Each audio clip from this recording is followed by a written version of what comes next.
Assalamualaikum warahmatullahi wabarakatuh, saudaraku seiman. Salah satu syarat yang harus terpenuhi ketika sholat adalah menutupi aurat. Untuk menutupi aurat, banyak cara bisa ditempuh. Di Indonesia, mayoritas perempuan mengenakan mukena atau rukuh ketika sholat, namun tidak menutup kemungkinan juga ada yang tidak mengenakan mukena. Pertanyaannya kemudian, bagaimana hukum sholat perempuan tanpa menggunakan mukena? Pada dasarnya, tidak ada ketentuan baku mengenai jenis pakaian yang dikenakan perempuan saat sholat, asalkan pakaian tersebut dapat menutupi aurat sesuai standar yang dijelaskan ulama, maka boleh dan sah. Standar penutup aurat adalah setiap hal yang dapat menutupi warna kulit, sedangkan aurat yang wajib ditutupi perempuan ketika sholat menurut mazhab Syafi'i adalah seluruh anggota tubuhnya selain wajah dan kedua telapak tangan, hingga kedua pergelangan.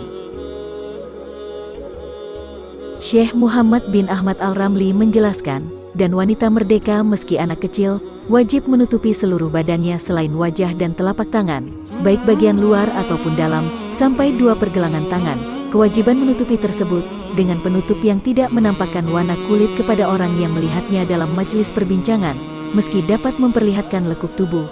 Adapun penutup yang tidak dapat mencegah terlihatnya warna kulit, seperti kaca, maka tidak cukup. Sumber, Syekh Muhammad bin Ahmad Al-Ramli, Goyah Al-Bayan, halaman 150. Kewajiban menutupi aurat berlaku untuk arah atas dan seluruh arah samping, bukan arah bawah. Bagi perempuan, yang dimaksud arah atas adalah bagian tubuh di atas kepala, kedua pundak dan seluruh sisi wajahnya, sedangkan bagian bawah adalah tempat di bawah kedua mata kaki, sementara bagian samping adalah selain hal tersebut. Wanita wajib menutupi auratnya dari arah atas dan samping, tidak wajib untuk arah bawah. Dengan demikian, bila semisal bagian leher perempuan terlihat dari bawah kerudung, mungkin karena tersibak dari gamis saat ruku, maka batal sholatnya, sebab terlihatnya aurat bukan dari arah bawah. Dalam kasus tersebut, aurat tidak terlihat dari arah bawah, namun dari arah samping, sehingga membatalkan. Al-Habib Abdurrahman bin Muhammad Ba'alawi Al-Masyhur menegaskan, dan yang dikehendaki arah atas bagi perempuan adalah bagian di atas kepala, kedua pundak dan seluruh sisi wajahnya, dan yang dikehendaki arah bawah adalah bagian yang berada di bawah kedua telapak kakinya, sementara arah samping adalah bagian selain yang telah disebutkan. Dengan demikian, bila dada perempuan terlihat dari bawah kerudung, karena tersibak dari gamis saat ruku, atau lengan baju tampak longgar sehingga dari lengan tersebut terlihat aurat, maka batal sholatnya. Dalam kitab Al-Jamal disebutkan, ucapan ulama, tidak wajib menutup aurat dari arah bawah.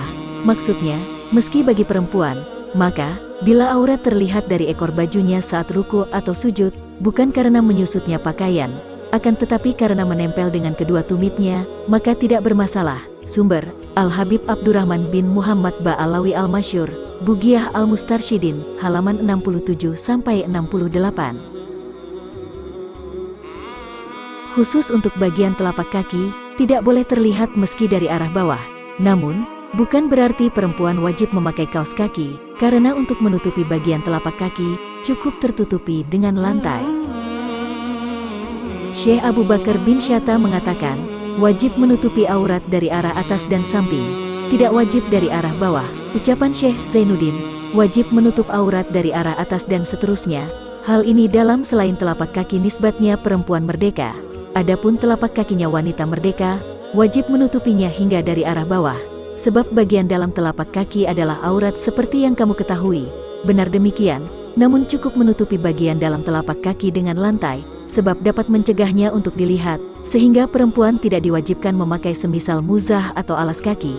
Jika bagian telapak kaki terlihat saat sujud atau perempuan sholat di atas ranjang yang robek, dengan sekira bagian telapak kaki terlihat dari robekannya, maka hal demikian bermasalah, maka waspadalah akan hal tersebut. Sumber, Syekh Abu Bakar bin Syatta, Iyanah Al-Talibin, Juz 1, halaman 134.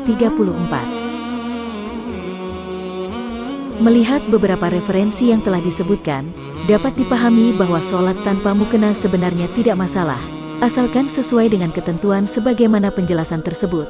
Namun, dalam praktiknya sulit, sebab untuk menutupi seluruh auratnya, perempuan membutuhkan beberapa jenis penutup. Misalkan di bagian kepala sendiri, bagian leher sendiri, belum lagi di bagian kaki dan bagian lainnya. Berbeda dengan memakai mukena, yang memang didesain khusus untuk sholat, akan tampak lebih mudah dan simpel.